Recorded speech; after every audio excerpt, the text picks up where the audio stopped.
Hello everyone, welcome to our channel Topper Star Game. आज की हमारी वीडियो है कॉम्बिनेशन ऑफ रेजिस्टेंस के जो सीरीज और पैरेलल कॉम्बिनेशन ऑफ रेजिस्टेंस है उसके बारे में, और उससे रिलेटेड एमसीक्यूज किस तरह से आ सकते हैं और न्यूमेरिकल हमें किस तरह से सॉल्व करना है उसकी प्रैक्टिस का सेशन से रिलेटेड हमारा आज का वीडियो है। आज का वीडियो हमारा फिजिक्स के बाकी जो हमने वीडियोज अपलोड किए हैं उसके कंटिन्यूएशन में ही है। आप चाहें तो फिजिक्स का बाकी का जो कंटेंट है वो हमारे बाकी वीडियोज से हमारे चैनल पे जाके चेकआउट कर सकते हैं। आज के हमारे वीडियो के लिए हमें बेसिक जो इन्फॉर्मेशन लगेगी वो है ओहम्स लॉ, और दूसरा है कि आपको रेजिस्टेंस के बारे में पता होना चाहिए। तो हमने लास्ट वीडियो में इसके बारे में डिस्कस किया है, और ओहम्स लॉ के से रिलेटेड कुछ एमसीक्यूज भी हमने अब लास्ट वीडियोज में अपलोड किए हैं। तो आइए शुरू करते हैं आज की वीडियो, जो बेस्ट है combination of resistance, that is series combination and parallel combination. जैसे कि मैंने बताया कि जो रेजिस्टेंस है किसी भी सर्किट में, अगर आप कोई पार्ट ऐड करते हैं, जैसे कि कोई फैन है, बल्ब है, या फिर कोई फिलामेंट है, या कॉपर वायर है, सिल्वर वायर है, या फिर कोई भी कंडक्टिंग मटेरियल का वायर है, तो वो जो मटेरियल है वो मटेरियल करंट के फ्लो को अपोज करता है। तो जो ये अपोजिशन का टेंडेंसी होता है उसे कहा जाता है रेजिस्टिविटी।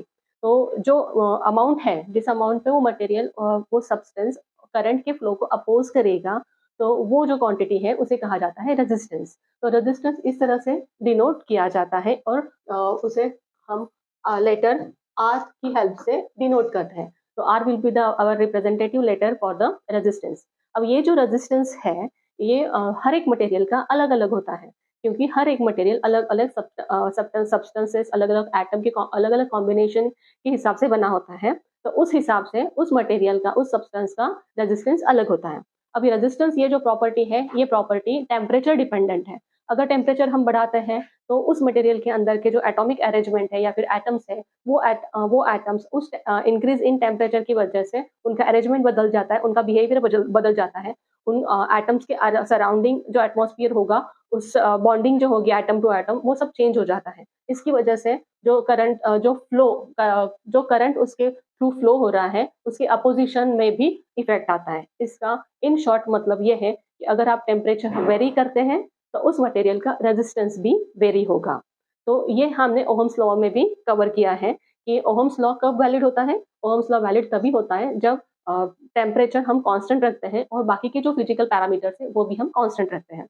तो हमने देखा था कि ओहम्स लॉ में जो V is directly proportional to I है, तो प्रोपोर्शनलिटी कांस्टेंट जो आता है वो आता है R, दैट इज रेजिस्टेंस। तो ये है वो लेटर रेजिस्टेंस, और ओहम्स लॉ हमने जो पढ़ा था वो है V is equal to I R। तो अब ये जो रेजिस्टेंस है, ये रेजिस्टेंस किसी भी सर्किट में कनेक्ट करने की अलग अलग मेथड्स होती हैं।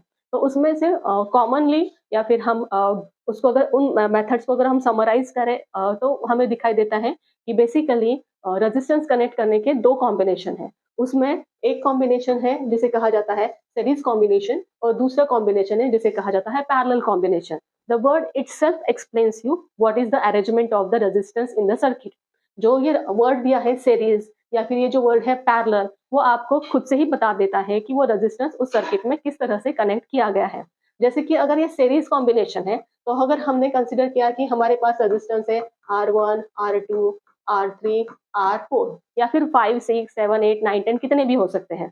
तो ये जो रेजिस्टेंस है वो अगर सीरीज कॉम्बिनेशन में है, इसका मतलब है कि वो एक सीक्वेंस में एक दूसरे से कनेक्टेड है, एक के आगे एक कनेक्टेड है। तो ये हो गया आपका स्टार्टिंग पॉइंट ए, और ये हो गया आपका एंड पॉइंट बी। तो इस तरह से अगर सीक्वेंस में कनेक्टेड है रेजिस्टेंस, तो उसे कहा जाता है सीरीज कॉम्बिनेशन ऑफ रेजिस्टेंस। अगर हम parallel combination of resistance discuss करते हैं, तो पैरेलल में क्या होता है कि ये जैसे कि ये चार रेजिस्टेंस है, R1, R2, R3, R4। तो पैरेलल कॉम्बिनेशन में क्या होता है कि ये जो चार रेजिस्टेंस है वो एक दूसरे को पैरेलल है, और इनका जो एंड है वो एक कॉमन पॉइंट पे है। तो एक कॉमन पॉइंट पे ये सारे रेजिस्टेंस कनेक्ट एक दूसरे से पैरेलली कनेक्ट होंगे। तो ये जो कॉम्बिनेशन है, इस तरह के कॉम्बिनेशन में हम देख सकते हैं कि सारे रेजिस्टेंस कॉमनली एक पॉइंट पे कनेक्टेड है। तो यहाँ पे आएगा आपका ए टर्मिनल, और ये आपका बी टर्मिनल। तो ये हो गया आपका पैरेलल कॉम्बिनेशन ऑफ रेजिस्टेंस, और ये हो गया आपका सीरीज कॉम्बिनेशन ऑफ रेजिस्टेंस। अब डायग्राम देख के ही हमें पता लगता है कि सीरीज कॉम्बिनेशन ऑफ रेजिस्टेंस में जो करंट फ्लो होगा वो current same amount of current जो है वो सारे रेजिस्टेंस के थ्रू पास होगा। मतलब सीरीज कॉम्बिनेशन में करंट का वैल्यू जो होगा वो सारे रेजिस्टेंस में सेम होगा। और अगर हम वोल्टेज की बात करें तो हर एक वो रेजिस्टेंस के अक्रॉस का जो वोल्टेज है वो चेंज होगा। तो वोल्टेज जो होगा वो सेम नहीं होगा, it will be having different values across the different resistors. अब अगर हम पैरेलल कॉम्बिनेशन की बात करें तो हम देख सकते हैं कि पैरेलल कॉम्बिनेशन में सारे रेजिस्टेंस दो कॉमन पॉइंट में कनेक्टेड है। ये फर्स्ट कनेक्ट एक स्टार्टिंग पॉइंट है और ये एंड पॉइंट है।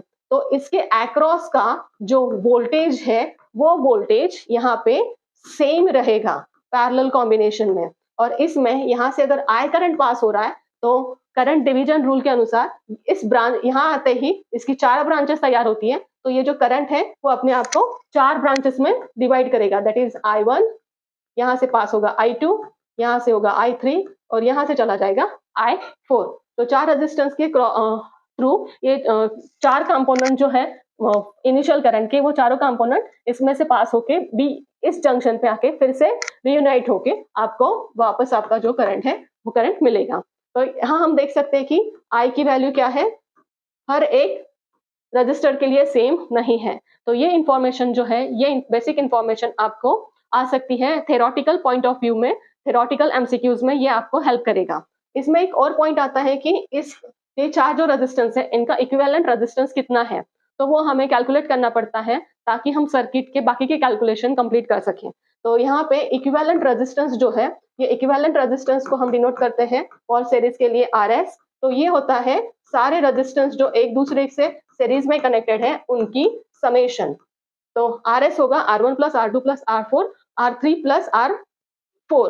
तो ये होगा आपका सीरीज कॉम्बिनेशन का इक्विवेलेंट रेजिस्टेंस निकालने का formula. Whereas parallel combination अगर है तो पैरेलल कॉम्बिनेशन के लिए इक्विवेलेंट रेजिस्टेंस हम डिनोट करेंगे RP लेटर से, और वो कैलकुलेट करते समय वो आता है 1 upon RP will be equal to 1 upon R1 R2 plus 1 upon R3 plus 1 upon R4। तो यहाँ पे आपको ध्यान रखना पड़ेगा कि जो भी कैलकुलेशन आप करोगे वो 1 upon R1 plus 1 upon R2 plus 1 upon R3 plus 1 upon R4, और जो आंसर आपको आएगा वो एक्चुअली होगा 1 अपॉन RP का, और उसको रिवर्स करने के बाद, इनवर्स करने के बाद आपको एक्चुअल आंसर मिलने वाला है। तो ये है formula to calculate the equivalent resistance in the parallel combination, whereas ये फॉर्मूला है equivalent resistance of series combination. I hope this basic information is clear to all of you. Let's start our MCQs. Those are based upon the combination of resistance. That is this information. Let's start. First question. In a series combination, देखिए यहाँ पे लिखा है series connection of resistor. What happens to the current across each resistor? जैसा हमने अभी देखा था, options check करते हैं, current increase होगा क्या, current decrease होगा क्या, या फिर करंट रिमेन सेम, और चौथा उन्होंने ऑप्शन दिया है कि initially increases and then it goes on decreasing. तो हम जानते हैं कि सीरीज कॉम्बिनेशन में करंट का वैल्यू क्या होता है, सेम रहता है, ना तो वो इंक्रीज होता है ना वो डिक्रीज होता है, it remains same for all the combination. तो हियर वी ऑब्जर्व दैट कि this option is correct, that is third option is correct out of the given option for the MCQ first. Let's go to the second point. Second question है electrical wire of the resistance कितना दिया है 50 ohm, resistance दिया गया है 50 ohm. It is cut into 5 equal parts. तो कितने में डिवाइड किया है 5, वर्ड ये इंपॉर्टेंट है, इक्वल पार्ट्स। तो 5 इक्वल पार्ट्स में इस वायर को डिवाइड किया है। उसके बाद क्या किया है, these wires are then connected in parallel combination. मतलब एक वायर लिया है जिसका रेजिस्टेंस दिया है उन्होंने R, रेजिस्टेंस R कितना दिया है 50 ओहम, उसे उन्होंने 5 इक्वल पार्ट्स में डिवाइड किया है। अब डिवाइड करने के बाद जो वायर के 5 पार्ट्स मिलेंगे उनको उन्होंने पैरेलल कॉम्बिनेशन में एक दूसरे के साथ कनेक्ट किया है। What is the equivalent resistance of this combination?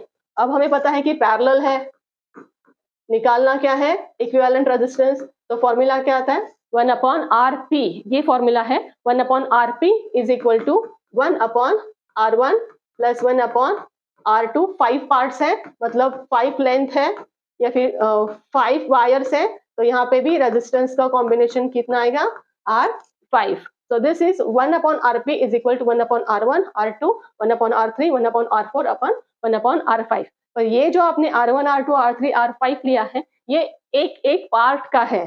तो एक पार्ट का अगर टोटल रेजिस्टेंस आपका 50 है और 5 पार्ट्स है, इसका मतलब है हर एक पार्ट का जो रेजिस्टेंस होगा वो resistance let's say R dash है। तो यहाँ पे आपको लिखना पड़ेगा R dash for each resistance. तो ये R डैश होगा आपका टोटल रेजिस्टेंस डिवाइडेड बाय 5। तो यहाँ पे पुट करते हैं हम, this is equal to 1 upon R by 5 plus same up to 1 upon fifth part के लिए 1 अपॉन R बाय 5। 5 को ऊपर ले लो, so it will become 1 upon R dash आएगा एक्चुअली ये, सो 1 सॉरी डैश नहीं आएगा, 5 बाय R आएगा। Similarly this is 5 by R and this will be again 5 by R। अगर केयरफुली देखा तो ये आंसर इक्वेशन क्या है, 1 अपॉन RP। तो डिनोमिनेटर कॉमन है, डिनोमिनेटर का R कॉमन ले लिया, ऊपर का 5, 10, 15, 20, 25, तो ये आ गया 25 बाय R। तो ये वैल्यू किसका है, 1 अपॉन RP का है, ये ध्यान रखना पड़ेगा आपको, क्योंकि आपको आंसर उस हिसाब से निकालना है। तो यहाँ पे RP कितना आएगा, RP will be equal to R upon 25। R क्या है, R रेजिस्टेंस है उस वायर का, तो that will be equal to 50 upon 25। So this is 2। So equivalent resistance कितना है आपका after calculation, it is 2 ohm. आइए बढ़ते हमारे नेक्स्ट क्वेश्चन की तरफ। हमारा थर्ड क्वेश्चन है 1 मीटर कॉपर वायर, 1 मीटर है copper wire, it is cut into the 10 equal part, जैसे कि हमने पहले एमसीक्यू में देखा था। उसी हिसाब से इसमें 1 मीटर वाला 10 जो वायर है वो 10 पार्ट्स में डिवाइड किया गया है। These are then connected in a parallel combination, important word है parallel combination. The total resistance of this parallel combination will be okay K times the resistance of original uncut wire, where the value of K is, मतलब हमें K का value निकालना है कि जो हर एक part है उस पार्ट का रेजिस्टेंस ओरिजिनल रेजिस्टेंस के कितने टाइम्स है। तो वो हमें जो टाइम्स है word, that is that value के हमें फाइंड आउट करना है। देखते हैं यहाँ पे 1 मीटर वायर है जिसका रेजिस्टेंस हम इनिशियल या फिर ओरिजिनल अनकट वायर का रेजिस्टेंस लेट्स से R है, तो उसे कितने पार्ट में डिवाइड किया गया है, 10 पार्ट्स। तो ऑब्वियसली हर एक पार्ट का रेजिस्टेंस कितना आएगा आपका, it will be R by 10। तो हर एक पार्ट का रेजिस्टेंस आएगा आपका R बाय 10। हर एक जो पार्ट है, मतलब 10 जो पार्ट है वो 10 पार्ट उन्होंने पैरेलल कॉम्बिनेशन में लगाए हैं। तो ऑब्वियसली पैरेलल कॉम्बिनेशन का आपको टोटल रेजिस्टेंस का जो इक्विवेलेंट रेजिस्टेंस, टोटल रेजिस्टेंस का आपको फॉर्मूला यहाँ पे यूज करना पड़ेगा। 1 upon RP is equal to 1 upon एक पार्ट के लिए हम let's consider it is at R1 plus 1 upon R2 plus एस कितने पार्ट है 1 बाय R10, ऐसे 10 पार्ट है। तो हर एक पार्ट का रेजिस्टेंस कितना है R बाय 10। तो आपको उस हिसाब से उसको पुट ऑन करना पड़ेगा। तो 1 upon RP will be equal to 1 upon R by 10। So this is R by 10 plus 1 by R by 10 plus so on up to 10th point R by 10, मतलब ये क्वांटिटी 10 टाइम्स रिपीट हुआ है, 10 ऊपर चला जाएगा। तो this is 10 by R plus continuation में it is 10 by R, मतलब ये जो नंबर है वो 10 टाइम्स रिपीट है। तो यहाँ पे हम दिखेंगे कि ये आ जाएगा आपका 10 इंटू 10 टाइम्स रिपीट है, डिवाइडेड बाय डिनोमिनेटर कॉमन है, तो ये आ जाएगा आपका R। तो this is the value of total resistance, या फिर आप यहाँ पे लिख सकते हैं directly 100 by R। So this is 100 by R। तो 1 upon RP is equal to 100 by R, या फिर P का जो वैल्यू होगा that RP value will be equal to R by 100। तो R बाय 100 जो है, तो यहाँ पे R कितना दिया है आपका total resistance, it is R by 10। तो R बाय 100 मतलब यहाँ पे क्या आ गया 0.01 ऑफ R। तो आपका जो इक्विवेलेंट रेजिस्टेंस है that will be equal to 0.01 times of original resistance. Point options देखते हैं, फर्स्ट ऑप्शन है 1 जो इनकरेक्ट है, सेकंड है 0.1 नहीं, ये आता है 0.01। तो थर्ड ऑप्शन जो है वो आपका करेक्ट होगा, फोर्थ ऑप्शन इनकरेक्ट है। तो K टाइम्स, तो this is the value of K times of original resistance, original uncut wire resistance is R, और RP आपका जो 10 पार्ट्स है वायर के उसका टोटल रेजिस्टेंस। तो के का वैल्यू क्या आ गया 0.01। This is how this numerical will be solve. But then next question की तरफ। नेक्स्ट क्वेश्चन है हमारा what is the total resistance in the following circuit element. अब यहाँ पे हमें टोटल रेजिस्टेंस निकालना है इस सर्किट का। अब इस सर्किट में ये है आपका ए पॉइंट और ये है आपका बी पॉइंट। तो ए और बी पॉइंट के बीच में 3 रेजिस्टेंस दिखाई दे रहे हैं, जिसमें से 2 पैरेलल हैं और एक उनको सीरीज में है। तो ये जो पैरेलल कॉम्बिनेशन है इसका पहले हम इक्विवेलेंट रेजिस्टेंस निकालते हैं।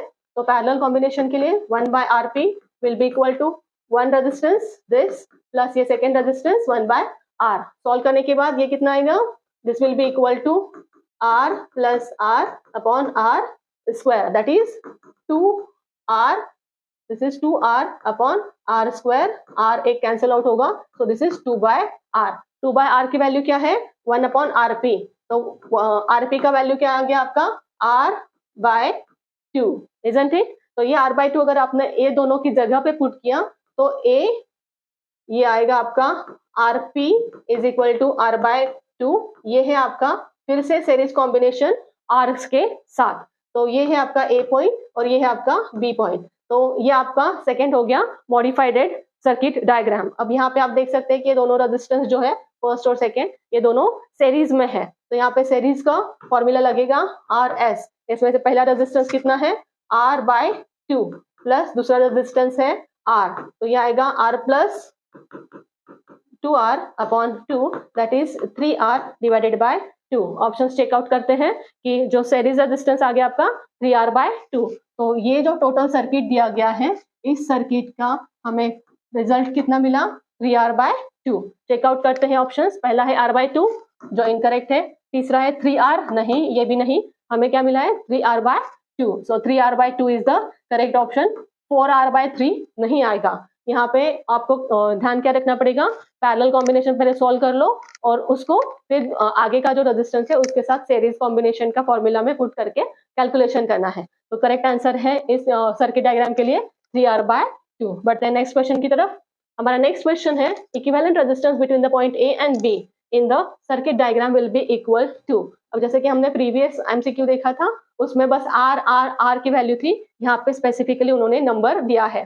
तो ये इतना पार्ट पहले सॉल्व करते हैं। इसका RP जो पैरेलल कॉम्बिनेशन का रेजिस्टेंस होगा वो पहले कैलकुलेट करते हैं। तो वो आएगा 1 upon RP is equal to 3 है, तो this is 1/3 plus 1/3 plus 1/3। Denominator common है तो डिनोमिनेटर कॉमन और न्यूमरेटर का आप टोटल करो तो इट इज 3/3 दैट इज 1/1 आ जाएगा। RP का वैल्यू है ये 1, तो ये आ गया आपका 1 ओहम जो आपको यहाँ पे पुट करना है। वहां पे पुट करने के बाद आपको मिलेगा यहाँ पे कि जो ये रेजिस्टेंस है वो है 4 ओहम और उसके साथ ये पैरेलल कॉम्बिनेशन का इक्विवेलेंट रेजिस्टेंस जो आया 1 ओहम। तो ये सीरीज में है, तो सीरीज कॉम्बिनेशन का फॉर्मूला क्या है R1 प्लस R2, इसका मतलब है 4 प्लस 1 दैट इज 5 ओहम। तो सर्किट डायग्राम सॉल्व करने के बाद आपको टोटल रेजिस्टेंस कितना मिला 5 ओहम।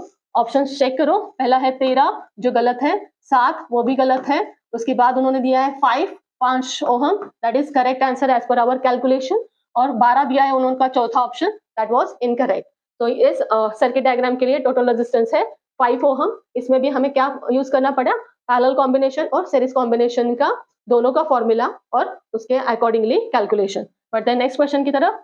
नेक्स्ट क्वेश्चन है the resistance of motor, okay motor कितना दिया है 90 ohm. The resistance of bulb दिया है 60 ohm and of a fan का भी दिया है, फैन कितना है 30 ohm. They are connected in a parallel to 240 volt. Okay, तो ये जो 3 रेजिस्टेंस है ये तीनों रेजिस्टेंस पैरेलल कॉम्बिनेशन में कनेक्टेड है एक दूसरे से, और वो 240 वोल्ट का जो सोर्स है यहाँ पे है 240 वोल्ट का ये जो सप्लाई है उसको कनेक्टेड है।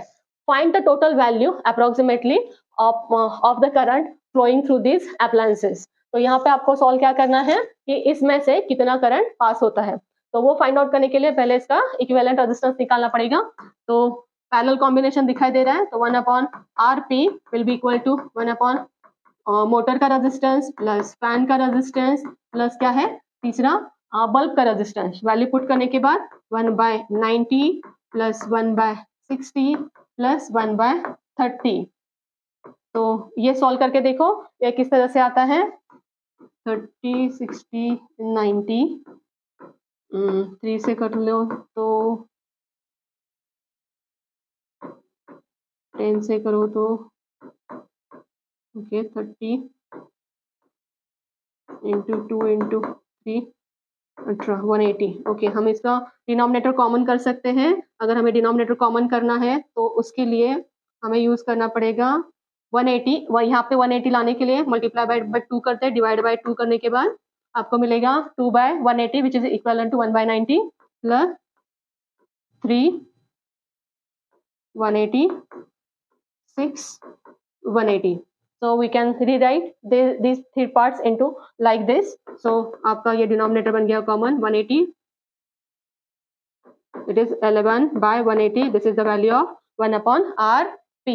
तो 1/RP का जो वैल्यू है अकॉर्डिंगली हम उसे पुट कर लेते हैं as a RP will be equal to 180/11। तो 180/11 क्या है? Equivalent resistance of these three parts, जिसका वोल्टेज कितना दिया है 240 वोल्ट। तो ओहम्स लॉ हम अप्लाई करते हैं। अकॉर्डिंग टू ओहम्स लॉ आपका जो फॉर्मूला है that is V is equal to IR। इसमें V दिया है 240 volt is equal to I into R है आपका 180/11। Therefore I will be equal to, rearrange करो, 240 इंटू 11/180। इसको सॉल्व करने के बाद हम देखते हैं 3 3 8 24 3 so this is 44/3। so approximately it comes as a 15। so here in the given options we have 15 ampere। it's correct क्योंकि आपका आंसर 14.99 समथिंग आएगा, अप्रोक्सीमेटली इक्वल टू 15 है।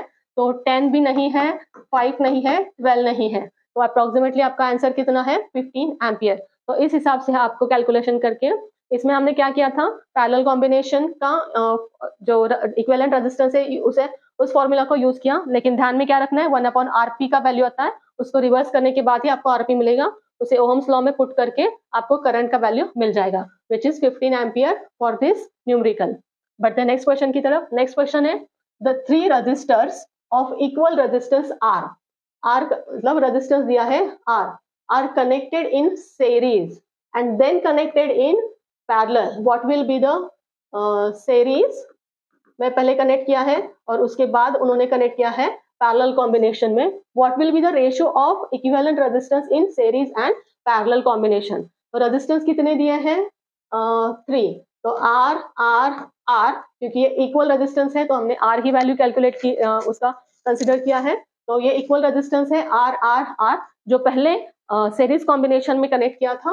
तो दिस इज RS और पैरेलल कॉम्बिनेशन के लिए 1/RP का formula आएगा। तो RS कितना आएगा, सारे रेजिस्टेंस का straight forward summation that will be R plus R plus R, that is 3R आएगा आपका।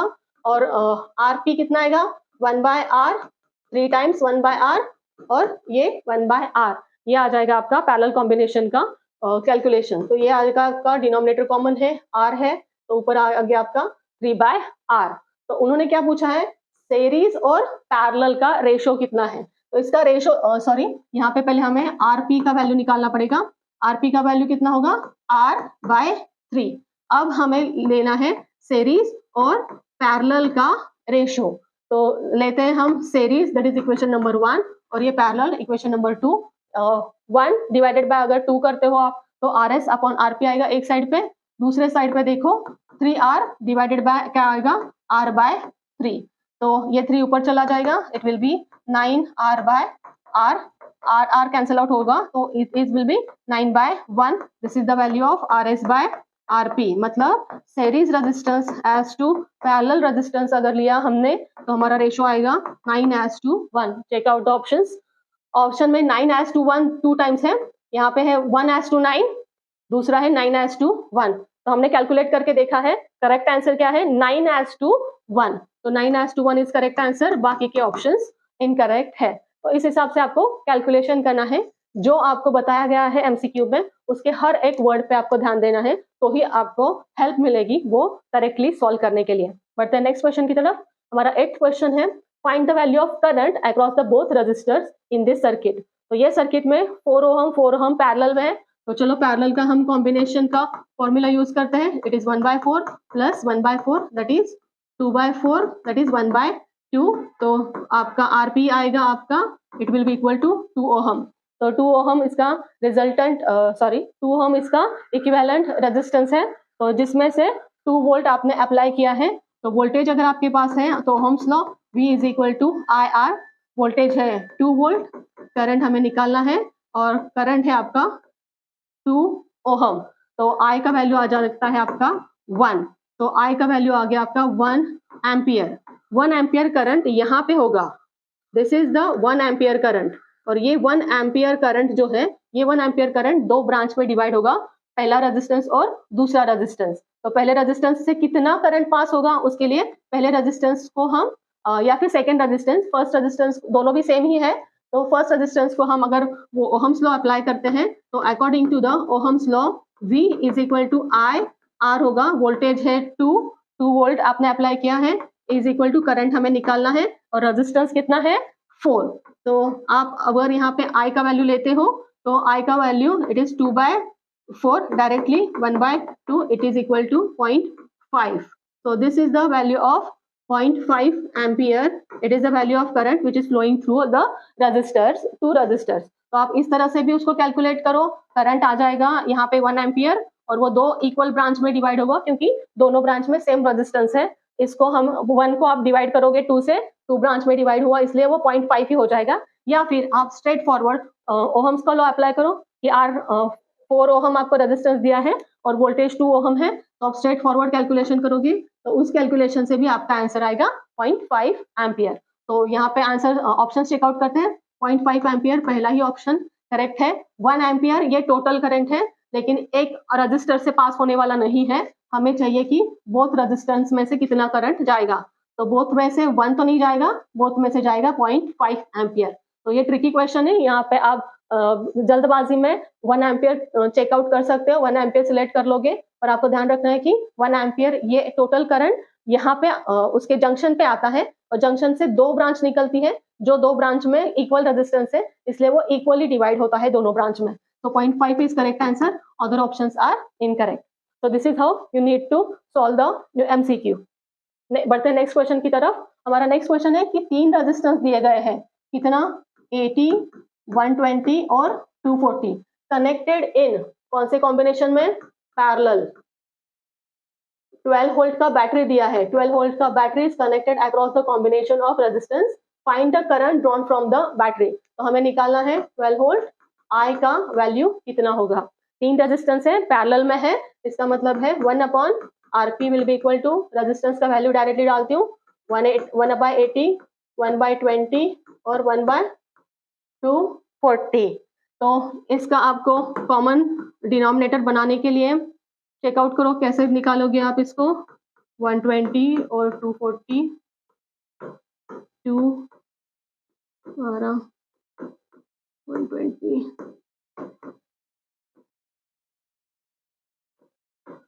ओके 5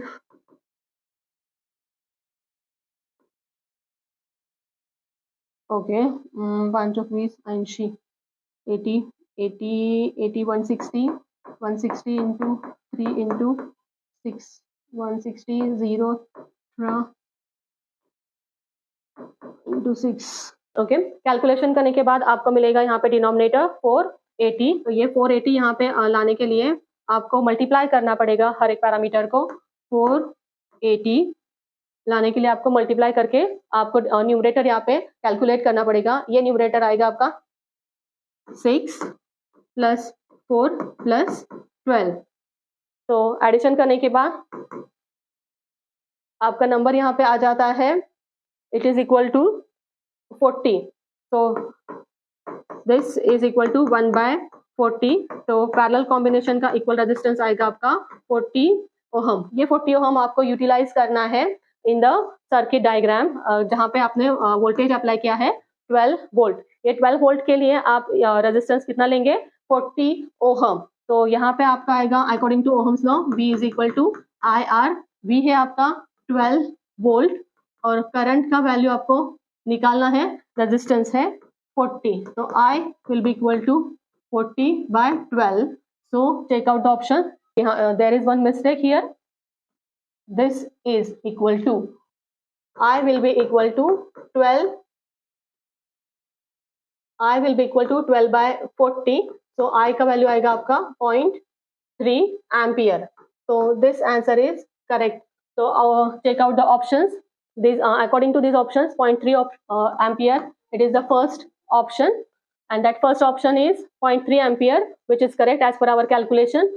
बाकी के जो options है वो incorrect है। यहाँ पे आपको ध्यान रखना पड़ेगा कि फोर्थ ऑप्शन जो है वो दिया गया है 3 एम्पियर, तो वो 3 नहीं, एक्चुअली आंसर आता है आपका 0.3 ampere. But the next question की तरफ, फाइंड द इलेक्ट्रिकल करंट, आपको करंट का वैल्यू निकालना है। I will be equal to how much in the 6 ohm resistance. R कितना है 6 ओहम। ये भी पैरेलल कॉम्बिनेशन है जिसमें से करंट पास होता है यहाँ पे 1.2 एम्पियर, ये उन्होंने as per circuit diagram provide किया है। तो इसे सॉल्व करने के लिए दो मेथड से सॉल्व कर सकते हो।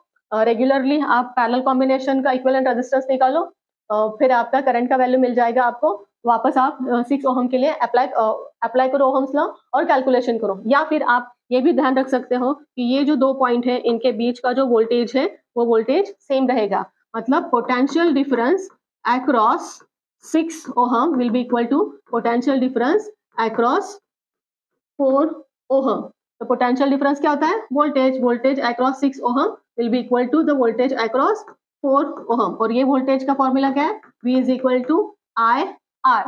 अब यहाँ पे V is equal to IR होगा, अगर I ये एक current, I is the current flowing through the 6 ohm अगर हमने कैलकुलेट कंसिडर किया, तो सेकेंड ब्रांच में से जाने वाला करंट टोटल कितना है 1.2, उसमें से I इधर चला गया तो 1.2 माइनस I इतना current second resistance that is 4 ohm से पास आउट होगा, तो यहाँ पे आएगा I into R, it will be equal to 1.2 minus I into R। अब ये R रेजिस्टेंस होगा वो उस ब्रांच का, तो ये रेजिस्टेंस यहाँ पे है 6 और यहाँ पे आएगा आपका 4।